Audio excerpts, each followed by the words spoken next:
kelas FK1 akan mempresentasikan tentang tantangan dan solusi dalam etika komunikasi di era digital sesuai dengan materi pada makalah yang kami buat. Sebelum masuk ke presentasinya, izinkan kami semua memperkenalkan diri kami satu persatu, dimulai dari saya, Antonius Fernando Manalu dengan NPM 251FF01004 sebagai moderator. Saya Rita Justina dengan NPM 251FF01013.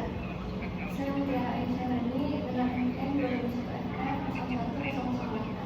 Saya Yaya Nasa dengan NPM 251FF01009. Saya Samara Pita Puspita Putri dengan NPM 251FF01016. Saya Anastasia Flora dengan NPM 251FF01018. Saya Dita Diansyah dengan NPM 251FF01026. Oke, baik kalau gitu mari kita lanjut ke dalam presentasinya. Baik, di sini saya akan menjelaskan terkait latar belakang dan urgensi etika digital. Perkembangan teknologi informasi telah mengubah landscape komunikasi global secara drastis, memungkinkan pertukaran informasi terjadi secara instan tanpa batasan ruang dan waktu. Bagi generasi Z, media digital telah menjadi ruang utama dalam membangun identitas dan interaksi sosial. Namun, transformasi ini tidak luput dari tantangan moral kebebasan di dunia maya. Kebebasan di dunia maya seringkali memicu fenomena anonimitas di mana pengguna merasa bebas bertindak tanpa takut akan konsekuensi sosial, sehingga menyebabkan penurunan kontrol sopan santun dan hilangnya filter dalam penyebaran informasi. Di bagian latar belakang dan urgensi etika digital ini menjelaskan terkait dampak positif maupun negatifnya. Dampak positifnya, kita dapat berkomunikasi secara global dan juga kita bisa mengekspresikan diri kita sebagai penyebaran informasi tanpa batasan ruang maupun waktu. Sedangkan dampak negatifnya, kita seringkali memicu fenomena yang sangat anonimitas, seperti menyebabkan penurunan kontrol sopan santun dan hilangnya filter dalam menyebarkan informasi. Contoh negatifnya yaitu cyberbullying dan juga beberapa komentar negatif yang dilontarkan oleh masyarakat. Selanjutnya di sini saya akan menjelaskan pengertian etika komunikasi digital. Etika komunikasi digital atau yang sering disebut sebagai netiquette merupakan seperangkat prinsip, norma, dan nilai moral seperti kejujuran, kesopanan, dan tanggung jawab yang mengatur cara manusia berinteraksi melalui teknologi informasi.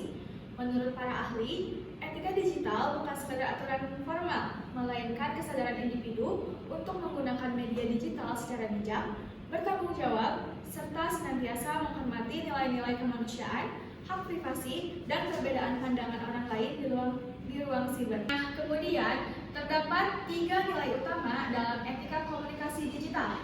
Kejujuran berarti menyampaikan informasi sesuai fakta serta tidak menyebarkan berita hoax atau informasi yang belum terverifikasi. Kesopanan ditunjukkan melalui penggunaan bahasa yang baik, menghargai lawan bicara, dan tidak memberikan komentar yang dapat menyinggung atau merugikan orang lain. Sementara itu, tanggung jawab berarti memahami bahwa setiap unggahan, komentar, dan pesan yang kita kirim memiliki dampak serta konsekuensi yang harus dipertanggungjawabkan.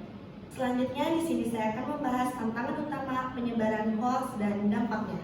Selain disinformasi, cyberbullying atau perundungan, siber menjadi ancaman nyata yang sangat merusak, khususnya bagi remaja. Data dari UNICEF menunjukkan bahwa 1 dari 3 remaja di Indonesia pernah menjadi korban perundungan siber. Dengan bentuk paling umum berupa penghinaan di kolom komentar, penyebaran foto atau video memalukan tanpa izin, hingga ancaman langsung melalui pesan pribadi. Dampak dari perilaku ini sangat serius, mulai dari gangguan kecemasan, penurunan rasa percaya diri, depresi mendalam, sehingga risiko fatal terhadap kesehatan mental korban. Baik, di sini ada kalimat, selain disinformasi, cyberbullying atau perundungan, siber menjadi ancaman nyata yang sangat merusak khususnya bagi remaja. Nah, kenapa sih khususnya bagi remaja? Karena remaja itu menjadi kelompok yang paling rentan mengalami cyberbullying. Karena remaja itu biasanya sedang mencari jati dirinya sendiri dan sedang membangun rasa percayanya sendiri. Jadi remaja lebih rentan mengalami cyberbullying. Lalu selanjutnya di sini ada kalimat dengan bentuk paling umum berupa penghinaan di kolom komentar, penyebaran foto atau video memalukan tanpa izin. Nah, kenapa komentar? Karena komentar ini sering kali dianggap sebagai hal candaan, hal yang sepele oleh pelaku terhadap korban, padahal dampaknya serius terhadap korban. Oleh sebab itu, untuk menghindari penyebaran hoax dan dampaknya, kita harus bisa mengedukasi kepada remaja maupun yang lain bahwa bahayanya cyberbullying terhadap dampak untuk korban. Selanjutnya, pada bagian algoritma dalam polarisasi sosial, tantangan etika digital diperparah oleh cara kerja algoritma media sosial yang dirancang untuk memaksimalkan keterikatan pengguna. Algoritma cenderung memprioritaskan konten yang provokatif, emosional, dan sensasional karena mampu mendatangkan interaksi yang jauh lebih tinggi. Hal ini menciptakan fenomena ruang gema di mana pengguna hanya disajikan informasi yang mendukung bias pribadi mereka, sehingga mengikis kemampuan yang berpikir kritis, menurunkan rasa toleransi, dan memperlebar jurang polarisasi sosial di tengah masyarakat. Baik, pada bagian peran algoritma dalam polarisasi sosial, pernahkah kalian sadar bahwa konten yang kita lihat di media sosial seringkali bikin kita marah, sedih, atau terkejut? Itu bukan kebetulan. Jadi, tantangan etika digital diperparah oleh cara kerja algoritma media sosial yang dirancang untuk memaksimalkan keterikatan pengguna. Algoritma cenderung memprioritaskan konten yang provokatif, emosional, dan sensasional karena mampu mendatangkan interaksi jauh lebih tinggi. Hal ini menciptakan fenomena ruang gema atau echo chamber. Nah, disinilah munculnya echo chamber atau ruang gema. Maksudnya, kita hanya disajikan informasi yang mendukung pandangan kita sendiri. Kita tidak pernah mendukung pandangan kita pada pandangan lain. Dampaknya serius, kemampuan berpikir kritis kita terkikis, toleransi menurun, dan polarisasi sosial di masyarakat semakin melebar.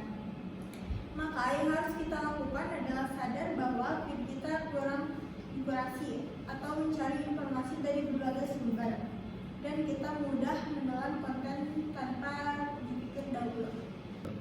Baik, selanjutnya saya akan menjelaskan tentang solusi dan strategi komprehensif. Untuk mengatasi berbagai krisis etika ini diperlukan strategi komprehensif yang melibatkan berbagai pihak. Solusi pertama terletak pada peningkatan literasi digital agar masyarakat memiliki kemampuan berpikir kritis dalam memverifikasi informasi sebelum membagikannya. Selain itu, penegakan hukum yang tegas melalui regulasi seperti UU ITE dan penguatan sistem modernisasi konten oleh platform digital sangat diperlukan. Terakhir, pembentukan budaya internet yang sehat harus dimulai dari lingkungan terkecil melalui sinergi antara keluarga, sekolah, dan pemerintah untuk menanamkan empati serta kesantunan dalam berkomunikasi. Setelah melihat berbagai krisis etika digital tadi, solusinya tidak bisa parsial. Di sini kami merumuskan strategi komprehensif yang melibatkan sinergi dari 3 pilar utama: individu, sistem, dan budaya. Pilar pertama dari sisi individu, yaitu literasi digital. Masyarakat tidak boleh sekedar tahu cara pakai internet, tapi harus punya kemampuan berpikir kritis agar selalu memverifikasi informasi sebelum membagikannya. Pilar yang kedua dari sisi sistem, yaitu regulasi dan teknologi. Kita butuh penegakan hukum yang tegas melalui UU ITE sekaligus pembuatan sistem modernisasi konten oleh pihak platform digital untuk menekan ruang gerak konten negatif. Pilar yang ketiga dari sisi budaya, yaitu sinergi sosial. Kita harus membangun budaya internet sehat mulai dari lingkungan terkecil yaitu keluarga dan sekolah dengan dukungan pemerintah untuk menanamkan empati serta kesantunan berkomunikasi. Selanjutnya ada kesimpulan, era digital memberikan kemudahan berkomunikasi yang luar biasa, namun juga membawa krisis etika yang nyata. Mulai dari maraknya hoax di platform seperti WhatsApp, tingginya angka cyberbullying yang mengancam mental remaja, hingga polarisasi sosial akibat algoritma media sosial yang menciptakan echo chamber. Etika komunikasi digital bukan lagi sekedar pilihan, melainkan sebuah urgensi dan fondasi moral yang wajib dimiliki setiap pengguna internet. Untuk mengatasi tantangan ini, tidak bisa hanya untuk mengandalkan satu pihak. Diperlukan sinergi yang kuat antara peningkatan literasi digital masyarakat agar lebih kritis, penegakan hukum dan regulasi yang tegas oleh pemerintah, serta pembentukan budaya internet yang sehat berbasis empati yang dimulai dari lingkungan keluarga dan sekolah. Menjaga etika adalah tanggung jawab bersama demi menciptakan ruang siber yang aman, produktif, dan manusiawi.